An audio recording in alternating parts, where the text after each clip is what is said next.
me, the speed up is infinite because we get divide by zero. Yes. They would not have written this code without the AI help. Yeah, exactly. There's a big disruption, loss of productivity, and my conclusion out of that is the supply chain expertise needs to be continued to develop. Maybe if stock prices relax some, that bond yields would go down has not manifested because more volatility was introduced to the system. Yeah, the enduring importance of Intel. Exactly. But yeah, Intel has always been two different companies, the manufacturing fab company and the chip company.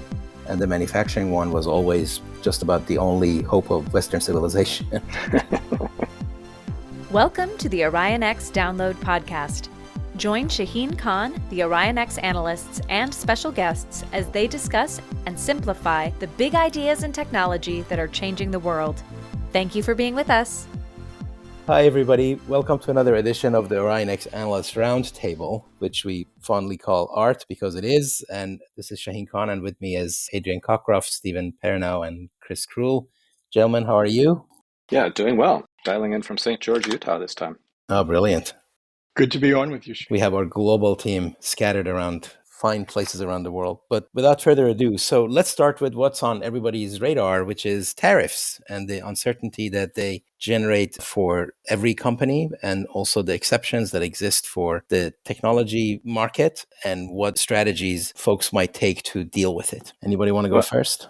I'll jump in because when tariffs with China were a topic several years ago, I was at a small company that had a small manufacturing company that sourced product from China. And that was the target, of course. And it caused a lot of disruption to us and to our competitors and to others in the tech sector because all of a sudden we're having to figure out how to bring in product via Taiwan that wasn't necessarily there. Anyway, it was a big disruption. And I observed the loss of productivity. And my conclusion out of that, I would think that this time around, is the supply chain expertise needs to be continued to develop at various companies. And I see an opportunity for experts in that field. And I think, at the end of the day, the Apples of the world will just be fine, be given their operational excellence. But it's a disruptive force when there isn't predictability.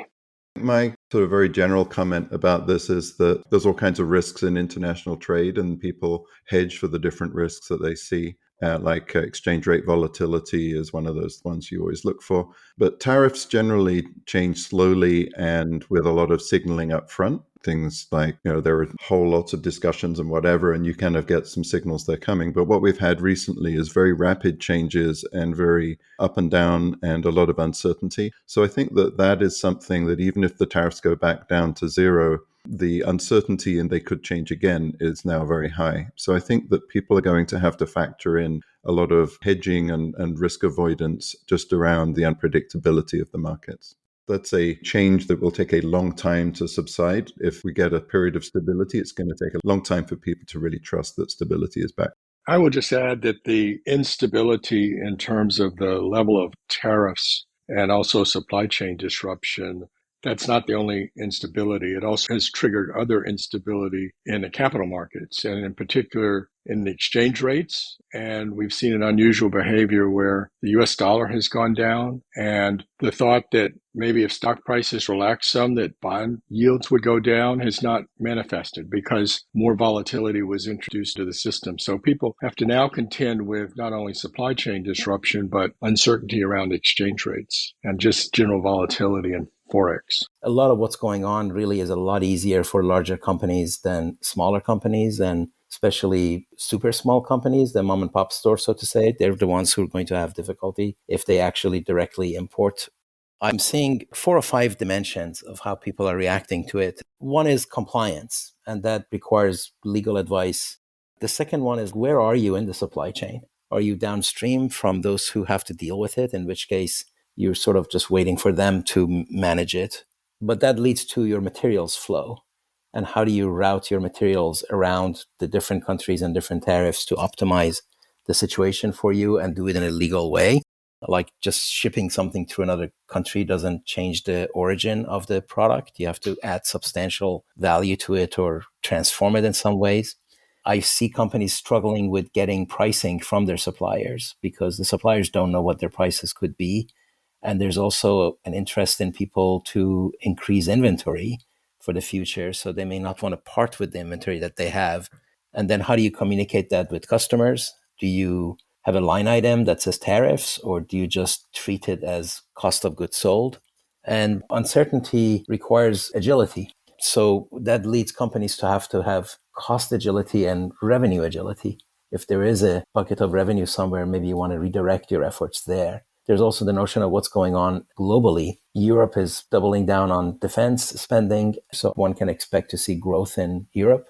India seems to have a special position in this global scene by not being directly involved with the big global supply chain fragmentation that's going on. So the expectation is that they will continue to grow. There's also the expectation that the US should be at least viewed cautiously, if not expected to experience market weakness.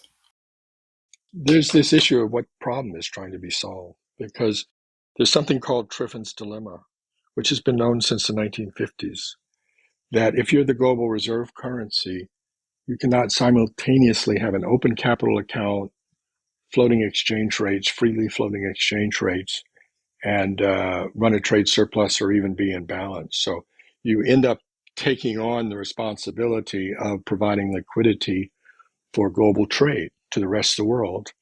And that is, if you want to, have open capital account and floating exchange rates, you do, because you can't have all three. And so what happens is the offset of that is capital flows back into the US. And that can actually be a very good thing, right? That we're attracting capital from all over the world and have done so for a long time.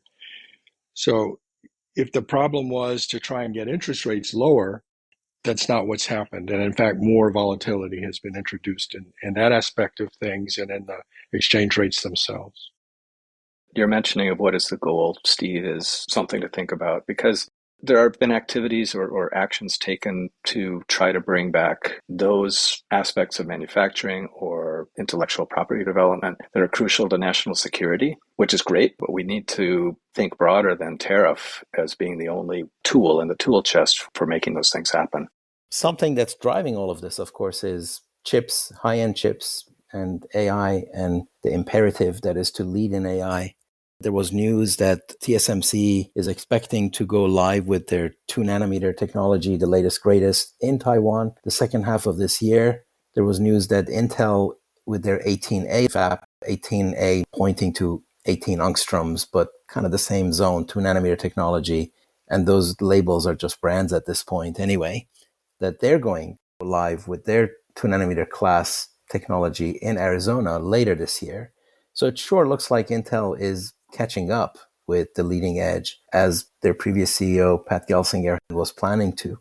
What you're showing there, Shaheen, is highlighting the importance of domestic supplier like Intel and the value that that company brings, even though they've tended to be overshadowed in recent years. Yeah, the enduring importance of Intel. Exactly. But yeah, Intel has always been two different companies, the manufacturing fab company and the chip company.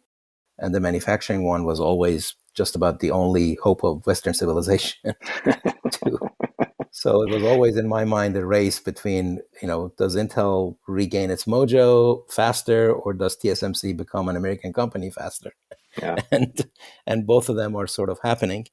But it is interesting to see Intel also, with their new CEO, Lip-Bu Tan, carried on with Altera, their FPGA arm, becoming a looser connected entity. So they sold 51% of that to Silver Lake a few weeks ago.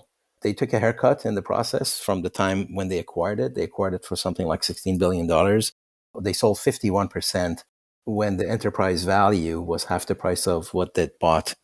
The other thing I heard recently was that there may be some layoffs, like 20% layoffs coming. There's Saw that story announced, go by. basically. It's been Looks announced. like it's announced. Yeah. Well, according to a report by Bloomberg. Yeah, I think I saw it on Bloomberg. The thing is, the third thing that Intel has been working on more recently is software. And I think this is one of the things that NVIDIA has got good at. NVIDIA is a chip company, but they have very good software that works. That means you can use their chips. One of the reasons why NVIDIA has been successful is because of their software investment, and Intel has been trying to do that. So if they're cutting back, I'm interested to see what they're cutting back. And are they giving up on software, or are they investing in software as an enabler for the future? NVIDIA has been amazing in how they've transformed themselves into higher and higher levels of the stack in an effective way. The rule of thumb in Silicon Valley was chip companies will never know how to do software. And they've been getting proven wrong. And of course, being able to do software is now mandatory for any organization, I would say. So maybe some of that was just a big tectonic shift towards software that everybody had to do and eventually get.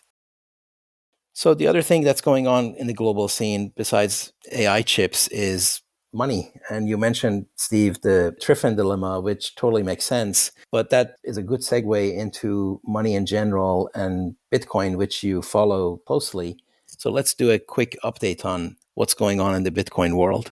Well, Bitcoin prices had run up last year because of the ETFs around this time, because ETFs were introduced at the beginning of last year. Then there was some fallback, and then they ran up again around the time of the election, particularly because there was some excitement around a strategic Bitcoin reserve for the U.S. Treasury. It's taken a while for follow through on that. And we've had some fallback in prices because global liquidity was down in Q4, but it picked up again in Q1, and it tends to have a 1 quarter lead relative to Bitcoin price action. And we're seeing a pickup in prices, particularly in the past week, as a result of some backpedaling on the tariff plans. And there was some discussion, shall we say, about the Federal Reserve Chair, and then some backing away from that too. So Bitcoin responded favorably, and gold has been doing as well. It's part of what I just mentioned before, this uncertainty in the foreign exchange markets, and more discussion about what is the status of the dollar as the ultimate reserve currency for the globe, and whether there's any threat to that, and potential replacements are few. And Bitcoin is one that sometimes gets mentioned. The U.S. has now decided to have a strategic Bitcoin reserve, and the administration moved the 200,000 or so coins that are in the Department of Justice. They're moving those over to the Treasury. And then there's a bill in Congress that would add to that. It would need to be done in a revenue neutral way, but there's a scheme to revalue the gold reserves and to use the mark-to-market apparent paper profits as a way to fund some of that. Another big announcement this week was 21 Capital. And I'm being careful because I know a very small outfit that does consulting on Bitcoin, and they have a very similar name. So it's 21 Capital, and it's a three-way partnership between Cantor Fitzgerald, who are a very large prime broker in New York, and then SoftBank and Tether.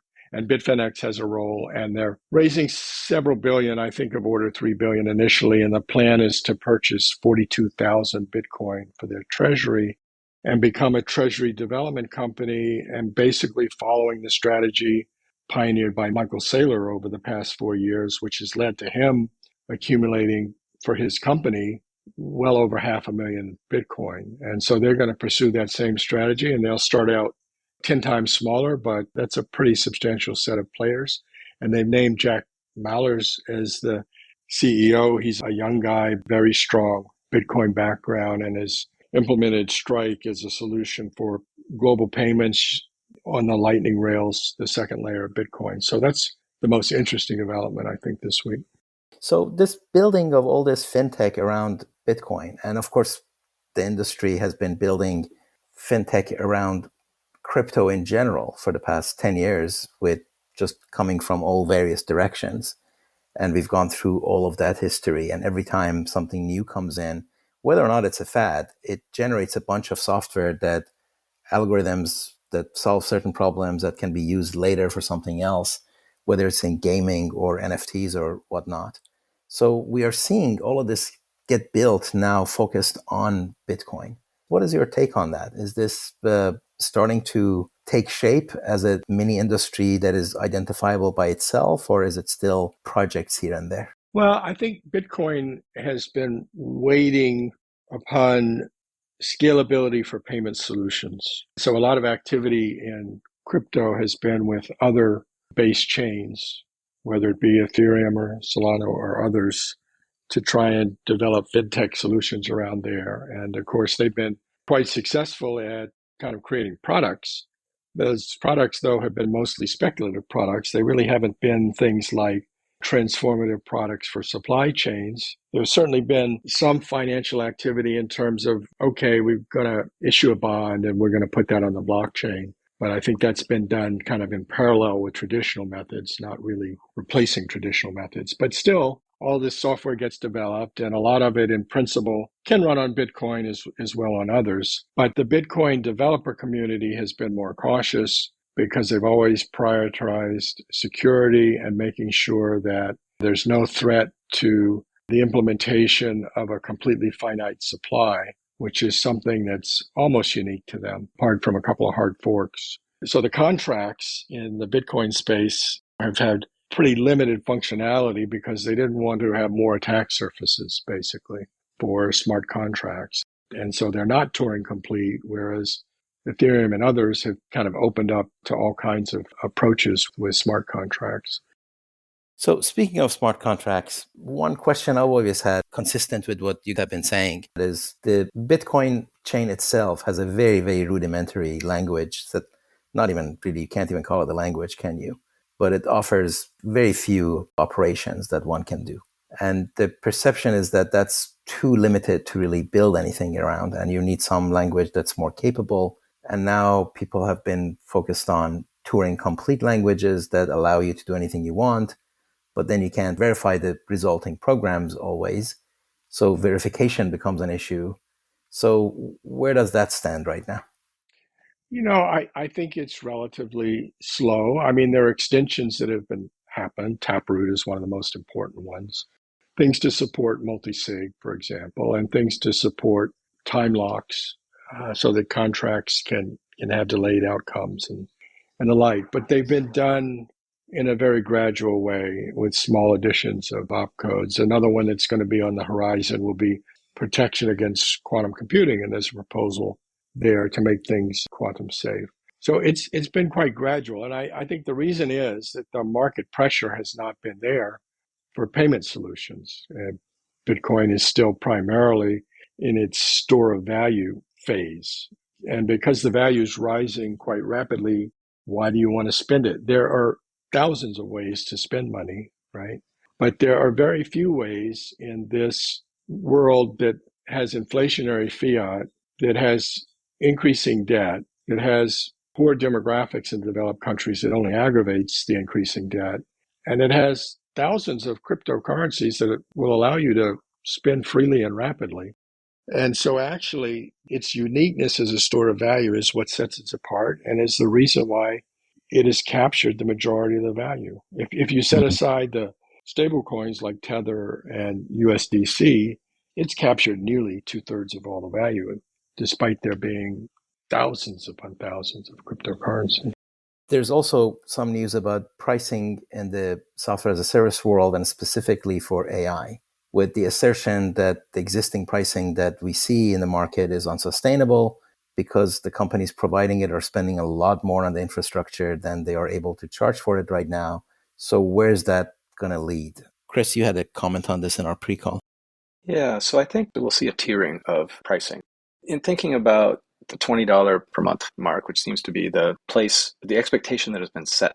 So it's hard to move off of an expectation that's been set without losing a pretty significant portion of your user base, especially in the consumer segments. Now, one thing that I've been thinking about is we're seeing AI capabilities being built into so many other tools and platforms. So maybe with a dispersion of AI capability, the major AI players are able to keep their price points and make money from AI capability being built into other platforms that serve as front ends, so to speak. So I think there's a variety of ways this could go, but once you've established free and $20 a month, it's hard to move off of that without interrupting your customer base. Well, you can always go out of business. That'll interrupt them. That is an option. I don't see OpenAI going out of business anytime soon. No. Yeah. Actually, that's OpenAI. You mentioned OpenAI. That's a good segue into what are these guys even trying to do? Because my take is that people like OpenAI and Anthropic and Grok and Meta and some of these big giant players, they're really after AGI. They're not after the enterprise market yet anyway. So it seems to me that the revenue they're making from consumer on the side is really more to get the data and get the training going with their systems. And it's got other objectives rather than I need to make money off of it or bust. Fair enough. I don't know what percentage of their revenue is venture capital versus pay to play.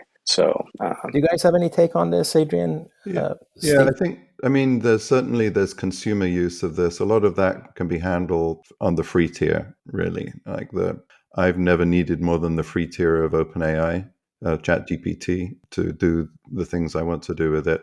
But then when I got into a bit more coding, I found that I'm using the cursor with Claude, and I've got access to a corporate account through one of the companies I'm working with. So I've got a corporate license, and they've been rolling it out and finding that it works pretty well. People like it better than GitHub Copilot. So there's a license revenue from the corporate buyers who say, we need this to make our employees productive, so we're going to come in and we're going to buy a license. And I think that's where you can get some enterprise revenue and upsell. And then also you want to pay extra for not commingling your information with, basically to preserve the corporate boundaries for information, for IP leaking and things like that.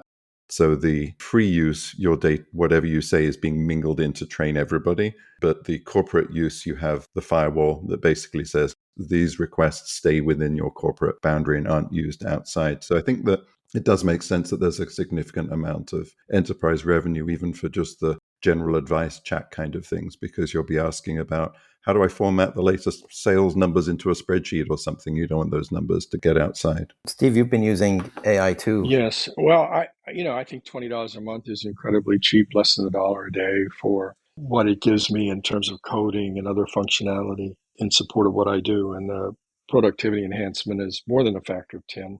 I mean, frankly, I hadn't done any coding in decades, right? And Yeah, for me, the speed up is infinite because we get divide by zero. I would yes. not have written this code without the AI help. Yeah, So exactly. there's zero lines of productivity. Or I wanted to make a change to some code yesterday, and I just it took me as long as it took me to write down what I wanted. It generated it. It worked. It took me a minute or so to rewrite this thing that I've been working on. So it's super productive and able to. I'm doing sort of data analysis kind of things. And for that use case, it's extremely useful and productive. If you're modifying a critical piece of code that runs something and you've got some legacy things in there, you have to be a lot more careful. But it's certainly speeding up a lot of people and getting people back into coding that haven't been coding for years. One other topic we talked about, and then we can close this one, was energy, carbon reporting, all of that. Adrian, that's something that you usually take a close look at. Yeah, there's a couple of things that have happened recently. Actually, yesterday, AWS finally did an update to their customer carbon footprint tool. This launched back in 2021, 2022, I think, when I was still at AWS. I helped get the thing over the line to get it launched, and then it just sat there. They finally added a bit more resolution to the data. You can get data on a per region basis, but they also changed their methodology in a way that's interesting. They now take all the unused capacity in a region, which still has a carbon footprint and which has to be there so that you can use the region. And then they allocate that proportionally across the customers. So now when you look up your carbon footprint data from AWS, it's not just the carbon footprint of the things you're paying for. It's also the carbon footprint of the things you didn't pay for being smeared across everybody. And one of the ones I looked at was almost double the carbon footprint number using this methodology. And that aligns with some international standards and things. But it's an interesting take because it means, I make my stuff more efficient. That frees up some capacity in the region. If that capacity is just sitting there, the cost of that capacity in carbon anyway will be sort of smeared across all the customers that aren't currently using it. So that was one thing. That announcement was yesterday. I've been waiting for that for a long time. They still don't have Scope 3. The other thing is the work I've been doing with the Green Software Foundation. We're wrapping up one project, at least, that I've been working on for a long time with the Cloud Carbon, so the real-time cloud project. We've got a standard there. We've said it's graduated. We're putting a V1.0 and tying a bow on it and saying this is a stable interface where you can go to the GitHub site for Green Software Foundation Real-Time Cloud. There's a couple of CSV files there full of useful information that we now have a stable format on that we've settled on.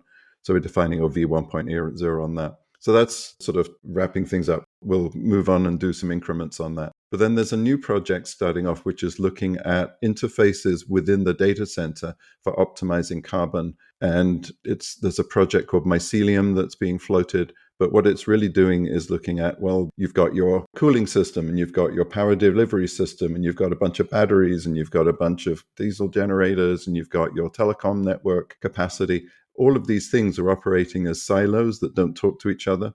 What they're trying to do is come up with APIs that let you gather all this information together and then do optimization for the data center itself and its interactions with the outside world. And some are going back to AI. If you start up a big AI training job in one of these gigawatt-sized data centers, the instantaneous power pull from the outside grid can be hundreds of megawatts, like almost like turning on a light bulb kind of level. It spins up pretty rapidly. So you want to be able to signal to the outside world that, the lights are going to dim in the neighborhood in half an hour. So you better start spinning up, make sure you've got some battery capacity charged up to supply it. Things like that are happening. Yeah, you almost want like an ERP system just within the data center. Yeah. There was some threat to do this some years ago. I don't think any of them really panned out. And I think some people even call it like a data center. It can't be called an operating system. It's more really like a management administrative layer, isn't it? Yeah, this is kind of the standards are needed to have the APIs so that you can go and build those things, right? The things get built, but the problem is that there is no standard and everyone's building their own individual siloed tools that don't talk to each other and everyone's doing it over and over again.